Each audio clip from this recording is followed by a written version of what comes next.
नमस्कार, रामराम शेतकरी मित्रांनो. आता आपल्या महाराष्ट्रामध्ये अहिल्यादेवी होळकर कर्जमाफी ही योजना चालू आहे. तर त्यामध्ये शेतकऱ्यासोबत अशा प्रकारची अडचण येत आहे की यादीमध्ये शेतकऱ्याचे नाव आलेले आहेत आणि ज्या ठिकाणी शेतकऱ्यांनी जितके लोन घेतलेले आहेत तर त्या ठिकाणी यादीमध्ये ते करप लोन खूप कमी दाखवत आहेत.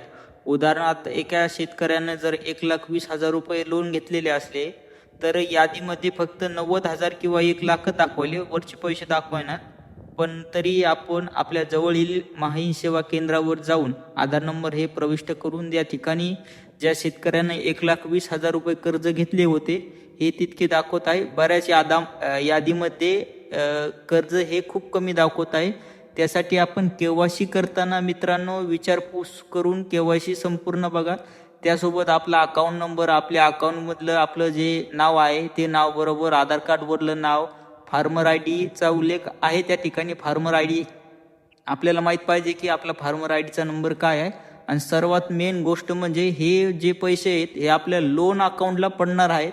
तर आपला होईल तिथपर्यंत लोन अकाउंट नंबर ही आपण माहिती करून घ्या आणि त्यानंतर ही आपण ही केवायसी करून घ्या. ही नंबर विनंती शेतकरी मित्रांनो. ही माहिती करून घेतल्यानंतरच आपण केवायसी करावा, जेणेकरून भविष्यात आपल्याला कोणत्याही प्रकारची अडचण येणार नाही. धन्यवाद.